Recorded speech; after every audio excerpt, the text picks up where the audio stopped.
ನೀವೇ ಸರ್ಟಿಫಿಕೇಟ್ ಕೊಟ್ರೆ ಕೋರ್ಟಲ್ಲಿ ಕೇಸ್ ನಿಲ್ಲುತ್ತಾ ಸರ್ ಮಾನಸಿಕ ಅಸ್ವಸ್ಥ ಅಂತ? ಅಲ್ಲ, ನಾನು ಹೇಳ್ತಾ ಇಲ್ಲ ಸರ್. ನಾವು ಅದನ್ನ ವಿಡಿಯೋನ ನೋಡಿದಾಗ ನನ್ಗೆ ಅನ್ಸಿದ್ದು ಅಂತ ಹೇಳ್ತಾ ಇದ್ದೀನಿ. ಯಾರದು? ಸತಿ, ನನ್ಗೆ ಅನ್ಸಿದ್ದು ಹೇಳ್ತಾ ಇದ್ದೀನಿ. ನಿಮಗೆ ನೋಡಿದಾಗ ಅನ್ಸಿಲ್ವಾ? ಯಾಕೆಂದ್ರೆ ನಾನು ಒಬ್ಬನ ಬಗ್ಗೆ ಮಾತಾಡಿದ್ರೆ ಓಕೆ ಇವ್ರಿಗೇನೋ ನನಗೂ ಅವ್ರಿಗೂ ಇಶ್ಯೂಸ್ ಇದೆ ಅಂತ ಅನ್ಸುತ್ತೆ. ಪ್ರೇಮ್ ಸರ್ ಬಗ್ಗೆ ಮಾತಾಡ್ತಾರೆ, ಮತ್ತೆ ಇವ್ರಿಗೆ ಯಾರಿಗೂ KP ಶ್ರೀಕಾಂತ್ ಸರ್ ಬಗ್ಗೆ ಮಾತಾಡ್ತಾರೆ, ಧ್ರುವನ್ ಬಗ್ಗೆ ಮಾತಾಡ್ತಾರೆ, ಮತ್ತೆ ಅದಾದ್ಮೇಲೆ ಪುನೀತ್ ಸರ್ ಬಗ್ಗೆ ಮಾತಾಡ್ತಾರೆ, DK ಸರ್ ಬಗ್ಗೆ. ಅಂದ್ರೆ ಎಲ್ಲರೂ ಒಂದೇ ಸತಿ ಕೆಟ್ಟವ್ರಾಗ್ಬಿಟ್ಟವ್ರು ಅವ್ರಿಗೆ. ಯಾರಿಗೆ?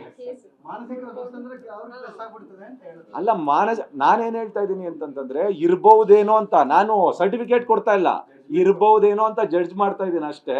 ಬಟ್ ಕೊಟ್ಟಾದ್ಮೇಲೆ ಗೊತ್ತಾಗುತ್ತೆ. ಯಾಕೆಂತಂದ್ರೆ ಕೋರ್ಟಲ್ಲಿ ಕೇಸ್ ಕೊಟ್ಟಾದ್ಮೇಲೆ ಟ್ರೀಟ್ಮೆಂಟ್ ಮಾಡಿಸ್ತಾರಲ್ಲ, ಇವ್ರು ನಿಜವಾಗ್ಲೂ ಈ ವ್ಯಕ್ತಿ ಕರೆಕ್ಟ್ ಆಗಿದಾರಾ, ಇಲ್ಲ ಅಂದ್ರೆ ಮಾನಸಿಕ ಅಸ್ವಸ್ಥತೆಯಿಂದ ಇದಾರಾ, ಇಲ್ಲ ಅಂತಂದ್ರೆ ಮೆಂಟಲಿ ಡಿಸ್ಟರ್ಬ್ಡ್ ಏನ್ ಅನ್ನೋದು ಗೊತ್ತಾಗುತ್ತಲ್ಲ ಟ್ರೀಟ್ಮೆಂಟ್ ಮಾಡಿಸಿದಾಗ.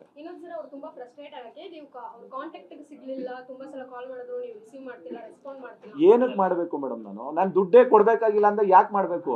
ನನ್ಗೆ ಬೇರೆ ಕೆಲಸ ಇಲ್ವಾ? ಬರೀ ಫೋನ್ ಎತ್ಕೊಂಡು ಅವ್ರ ಹತ್ರ ಮಾತಾಡ್ತಾ ಇರೋದೇನೆ ಕೆಲಸ. ನಾನೇನು ಕೊಡ್ಲೇಬೇಕಾಗಿಲ್ಲ ಅಂದ್ರೆ ಏನಕ್ಕೆ ಮಾಡಬೇಕು? ಕೊಡ್ಲೇಬೇಕು ಅಂತಂದಾಗ ಲೀಗಲ್ ವೇಲ್ ಹೋಗಿ ಅಲ್ವಾ?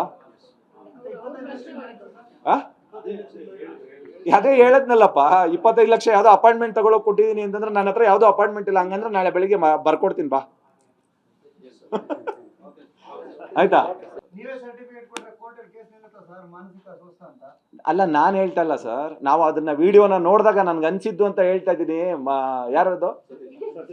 ಸತಿ, ನನ್ಗೆ ಅನ್ಸಿದ್ದು ಹೇಳ್ತಾ ಇದೀನಿ.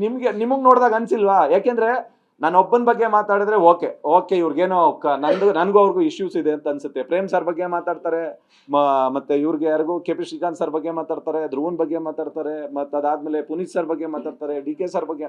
ಅಂದ್ರೆ ಎಲ್ಲರೂ ಒಂದೇ ಸತಿ ಕೆಟ್ಟವ್ರಾಗ್ಬಿಟ್ಟವ್ರು ಅವ್ರಿಗೆ. ಯಾರಿಗೆ? ಅಲ್ಲ, ನಾನೇನ್ ಹೇಳ್ತಾ ಇದ್ದೀನಿ ಅಂತಂದ್ರೆ ಇರ್ಬಹುದೇನೋ ಅಂತ. ನಾನು ಸರ್ಟಿಫಿಕೇಟ್ ಕೊಡ್ತಾ ಇಲ್ಲ, ಇರ್ಬಹುದೇನೋ ಅಂತ ಜಡ್ಜ್ ಮಾಡ್ತಾ ಇದ್ದೀನಿ ಅಷ್ಟೇ. ಬಟ್ ಕೊಟ್ಟಾದ್ಮೇಲೆ ಗೊತ್ತಾಗುತ್ತೆ. ಯಾಕೆಂತಂದ್ರೆ ಕೋರ್ಟಲ್ಲಿ ಕೇಸ್ ಕೊಟ್ಟಾದ್ಮೇಲೆ ಟ್ರೀಟ್ಮೆಂಟ್ ಮಾಡಿಸ್ತಾರಲ್ಲ, ಇವ್ರು ನಿಜವಾಗ್ಲೂ ಈ ವ್ಯಕ್ತಿ ಕರೆಕ್ಟ್ ಆಗಿದಾರಾ, ಇಲ್ಲ ಅಂದ್ರೆ ಮಾನಸಿಕ ಅಸ್ವಸ್ಥತೆಯಿಂದ ಇದಾರಾ, ಇಲ್ಲ ಅಂತಂದ್ರೆ ಮೆಂಟಲಿ ಡಿಸ್ಟರ್ಬ್ಡ್ ಏನ್ ಅನ್ನೋದು ಗೊತ್ತಾಗುತ್ತಲ್ಲ ಟ್ರೀಟ್ಮೆಂಟ್ ಮಾಡಿಸಿದಾಗ.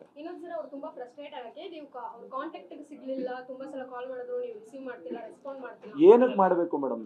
ನಾನು ದುಡ್ಡೇ ಕೊಡ್ಬೇಕಾಗಿಲ್ಲ ಅಂದ್ರೆ ಯಾಕೆ ಮಾಡಬೇಕು? ನನ್ಗೆ ಬೇರೆ ಕೆಲಸ ಇಲ್ವಾ? ಬರೀ ಫೋನ್ ಎತ್ಕೊಂಡು ಅವ್ರ ಹತ್ರ ಮಾತಾಡ್ತಾ ಇರೋದೇನೆ ಕೆಲಸ. ನಾನೇನು ಕೊಡ್ಲೇಬೇಕಾಗಿಲ್ಲ ಅಂದ್ರೆ ಏನಕ್ಕೆ ಮಾಡಬೇಕು? ಕೊಡ್ಲೇಬೇಕು ಅಂತಂದಾಗ ಲೀಗಲ್ ವೇಲ್ ಹೋಗಿ ಅಲ್ವಾ?